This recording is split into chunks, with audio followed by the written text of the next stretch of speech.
Hello class, my name is Rakia Little. I'm a standing senior with a business administration and supply chain major. Today my topic is going to be on terrestrial and Jovian planets. So my first slide here is Earth, which is a terrestrial planet. Earth is not the most rich atmosphere. Mercury has the best oxygen and is made up of 42% oxygen, 22% sodium, 8% helium, due to its distance to the sun. But remember, it is more of a trace than a real atmosphere. Further along, Earth analog is seen to probably be the second Earth, generated by geological processes going on in it. Most recent work has shown it may not have any atmosphere at all. As the sun luminosity increases, Earth will become a place that can no longer operate, causing all life to decrease, which will then possibly have another planet occur. As it turns out, NASA scientists tend to study Mars for possible life. The problem is the planetary atmospheres evolve, but dwarf stars alter or blow away entirely, possibly forming a second atmosphere. I inserted Earth imagery just so if anybody wanted to see what it looks like from an outbound perspective. The next planet I will be talking about is Venus, which is also a terrestrial planet. Today it is a volcano destruction concealed with a dense atmosphere. Scientists are now evolving strategies to explore its landscapes of a time it was alive before it demolished life. At the surface, the air is 95% carbon dioxide, more like an ocean than an atmosphere, hot enough to melt lead. Thousands of years ago, Venus was seen as two separate stars. Across the Atlantic, Venus was as the little brother of the sun. No spacecraft has lasted more than 2 years on Venus. Almost like the edge of the sun leaps off of it, it is destroyed inwards. The idea of Venus as previous jungles have made theories as it's turned out to be nothing like today. I also inserted Venus imagery. As you guys can see, it is very hot and volcanic. My next planet is Mars, which is also a terrestrial planet. On Mars, curiosity of rocks has shown water downstream of where water slowed down onto the crater. This shows that Mars once had atmosphere with cloudy skies and liquid water flowing. One process that played a role is sputtering. Mars is lashed by high-energy photons from the sun, crashing into a moton, turning into an ion. The solar winds bring a giant magnetic field. When part of the field grazes the planet, it attracts more ions into the atmosphere. The ions crash into other molecules, sending them in all directions. It is a theory that these ions are what creates other planets and moons around Mars. My next planet I'm going to talk about is Mercury, which is the last terrestrial planet. Just to get an imagination in the class's head, if you had a scale, Mercury would be at least at that 1.6 yard line on a football field. Mercury is the smallest terrestrial planet in Earth and is the largest. Earth is the largest. Mercury and Venus do not have any moons. Mercury does not have an atmosphere. Venus is the hottest planet of all the planets. It only takes Earth 38 days to revolve around the sun. These gas giant planets are massive. Jupiter is the largest to take a long time to evolve around the sun. Going to the Jovian planets, first up is Uranus. Planet Uranus is known as one of the Jovian planets, which is one of the biggest planets made of gas. It is the 7th planet from the sun, and it orbits the star once every 87 years. Theoretically, a human living on Uranus would experience all 4 seasons at once. This icy composition presents the orbit heat, making the blue world the coldest. Uranus rolls along its equator tilted at a near right angle. This tilt has affected the orientations of the 13 rings and moons.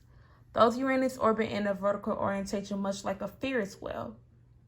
The planet was thought to be a star, but in the 18th century, astronomers discovered it was a new world.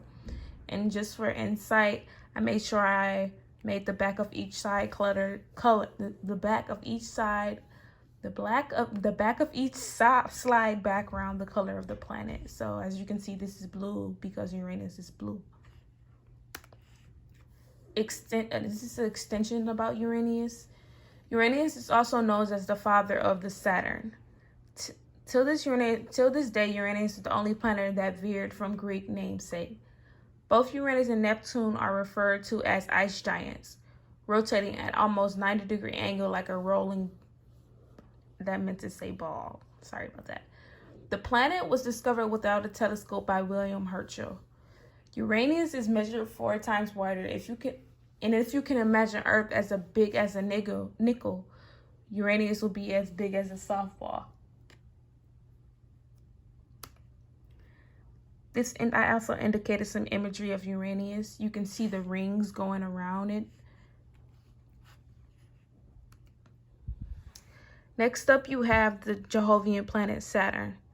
Saturn is the 6th planet from the Sun and the 2nd biggest planet in the solar system with an average density of 0.7. It's the only planet that is less dense. This is because Saturn is 96% nitrogen.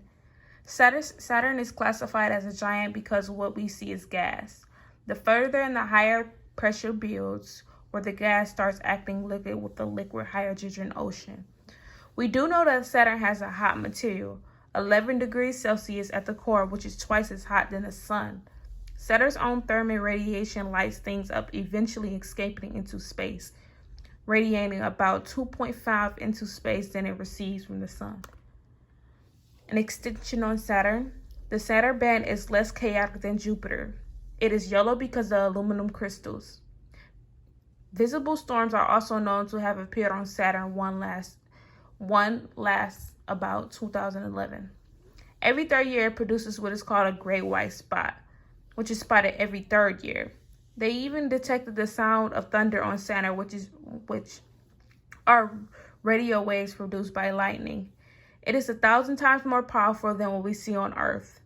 NASA reported about November 26, and they identified a storm occurring on Saturn. Now going in depth about the F rings that revolve around Saturn. The F ring is a shepherd ring which leaves a beautiful ripple once it orbits Saturn. It reaches the elliptical point.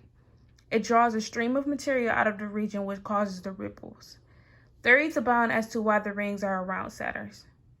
Talking of moons, Saturn has about 80 moons, which is the planet that has the Death Star orbiting with it, which is Memphis.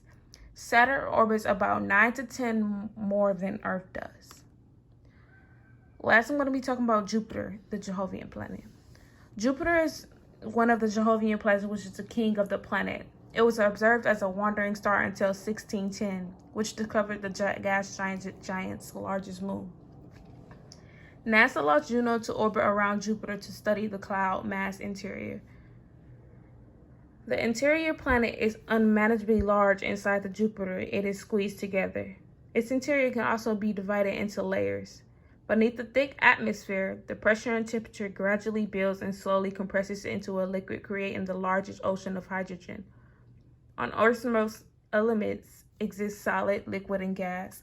Inside Jupiter, the ocean is in depth the deeper it falls. The material in Jupiter millions of times the pressure on the liquid Earth. An extension. For now, the Jupiter core must remain a mystery until it is solved.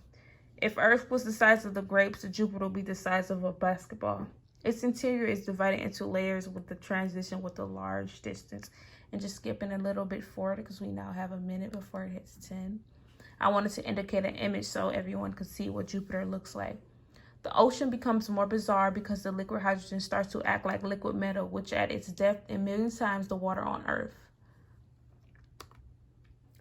So going in depth, the terrestrial planets are closest to the sun, leaving the Jovian planets to be farthest from the sun. And this is an image of all terrestrial planets, which include Mercury, Venus, Earth, Moon, and Mars. And the Jovian planets are farthest from the sun. The characteristics of the Jovian planets are how massive they are.